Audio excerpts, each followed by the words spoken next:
Hello and good morning, guys. So I'm going to try and get this in one take. So I've got my little notes in front of me so I don't forget anything. I'm not one for sort of promoting or having to ram any kind of supplement down people's necks. However, it still absolutely amazes me the amount of people who are not taking creatine monohydrate. So today I wanted to make a little video about my journey, when I started taking it, what it does for you, and then you can make up your own decision. I mean, I don't know about you guys, but being at home where there's food readily available, obviously you're not in the gym, you don't feel like you're pushing yourself as much sometimes with the workouts, we're beginning to feel a bit fluffy. Some of us might even be researching different supplements like fat burners and I don't know, testosterone boosting, whatever, for the men, honestly, in order to try and keep trim and to keep their figure or to burn fat. And actually it still amazes me the amount of people that are not taking the most, not only researched, but the most natural supplement that you can possibly take, which is creatine monohydrate, particularly pre and post workout. So I don't know, I'm not going to go into the whole bits and pieces of it. I'm just going to go through the benefits and what it does. So creatine monohydrate is a white powder substance which is made up of 3 amino acids. That's the science part done. Basically, in a nutshell, it increases your ATP production. So when you're working out, your energy stores, your ATP, you can take a set to failure. You will use, within that 10-15 seconds of doing a set amount of your creatine stores. And once you've used all of them, it show's over. You can't get any more reps. What creatine monohydrate, or supplementing with creatine monohydrate, does is it increases the amount that you have in your stored. So when you're doing a workout, you can perform for longer and you can get more reps in before you reach that fatigue level. Now, it improves muscle because obviously the longer that you can keep going before you hit the fatigue, the more muscle gains that you'll get out of it. So that's the first thing. I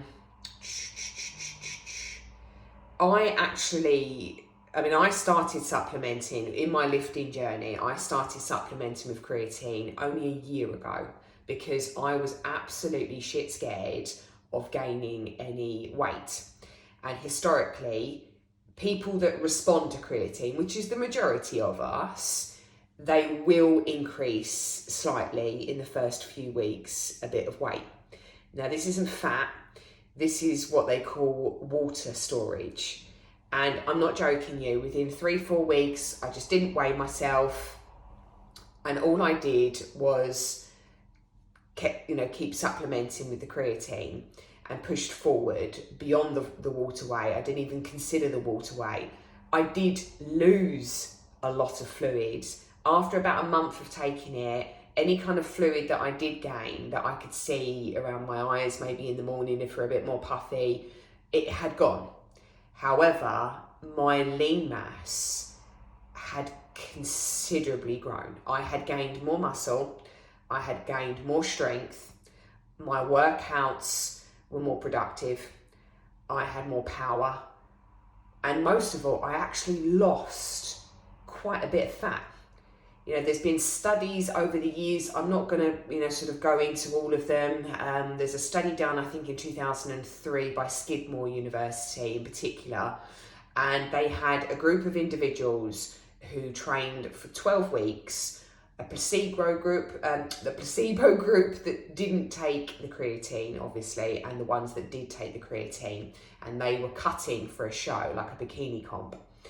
And the people at the end of the 12 weeks that actually did supplement with creatine monohydrate were around their workout. That's key. They actually lost 3 pounds more of fat and this was, you know, monitored by DEXA scans and calipers and fat testing, they actually lost 3 pounds more than the group in just 12 weeks. That's quite a lot from the group that took the placebo. Other benefits, us women in particular, for me, I've had an eating disorder in my journey for quite significant levels of time. You know, I lost my period for nearly or over a decade. I was very conscious about my bone health and osteoporosis. The amount that it does for joints and arthritis and bone health is beyond anything regarding strength and weight loss. So those of you that are concerned with bone health, with joint stiffness, it actually really helps reduce that and improve your bone density. Another thing is people who are diabetic.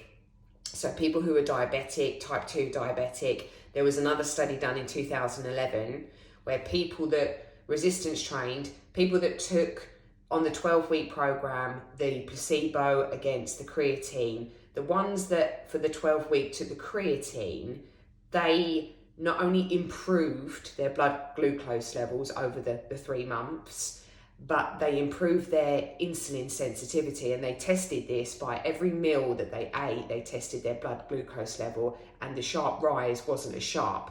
So this improved their insulin sensitivity. Now, why this is key for the average Joe that doesn't have type 2 diabetes is it proves that it improves your metabolism, which, as we all know, has a massive factor with insulin sensitivity. Now, creatine also, what it does, it improves or increases, should I say, the water that's within the muscles. Why this is good? Well, one, you know, putting water to muscles not only improves your recovery, but it makes your muscles look bigger. And third of all, and by the way, no, you're not going to be bulky taking this.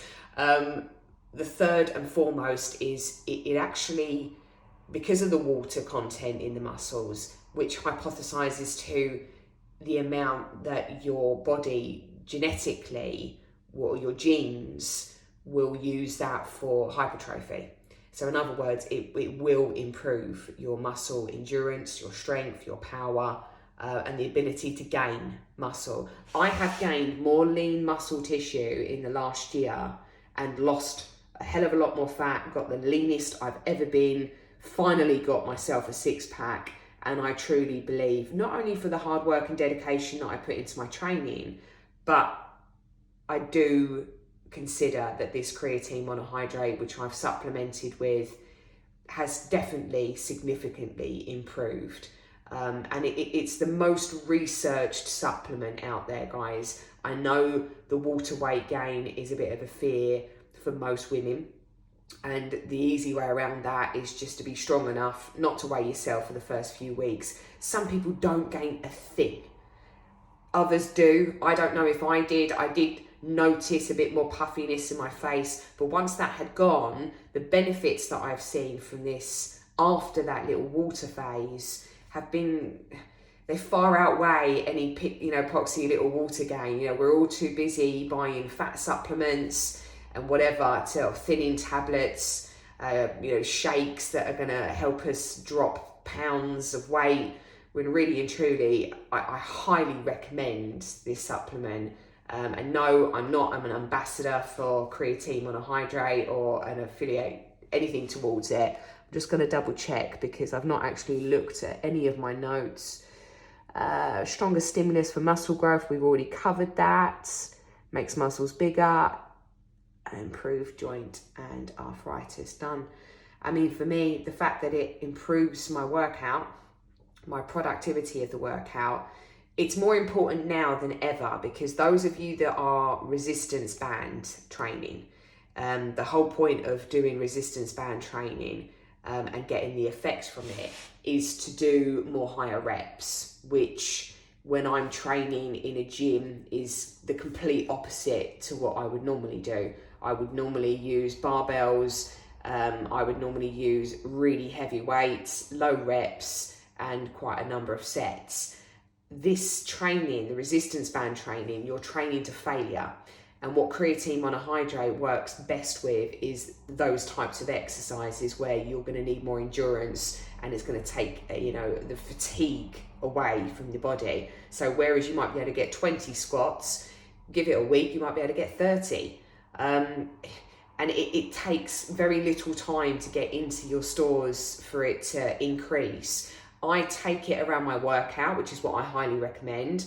I weigh 60 kilos, so I break it down into 6 grams. So per kilogram, it's 0.1 gram of creatine. So if you weigh 70 kilos, that would be 7 grams. So split it into 2 3.5s. I split mine into 2 3s. I take 3 grams pre-workout in like a shake, and I put 3 grams into some kind of yogurt or a protein shake, whatever I'm going to have post-workout, or just neck it with a bit of water. It doesn't taste of anything. I hope that this is informative. I know I've gabbled on for ages, but the key facts are there. The value of supplementing with creatine monohydrate against anything else, even having protein. I supplement with protein powder. I have it in my pre-workout shake. You know, I highly recommend protein powder for those of us that have busy lives that can't, for whatever reason, get enough meat or dairy or whatever into their diet to get that protein gram for gram up in the high level to build that muscle stimulus. But the benefits of this creatine, there are so many, even brain health. Honestly, research it if you haven't done so and come back to me with any questions, but I highly recommend it. So I hope that from this video kind of inspire you. It's cheap as chips, by the way. I mean, this one here, this is the one I use, and there's no specific fancy brand or whatever. This one here is the PhD one. I don't know if you can see that in the mirror. It's about 15 quid.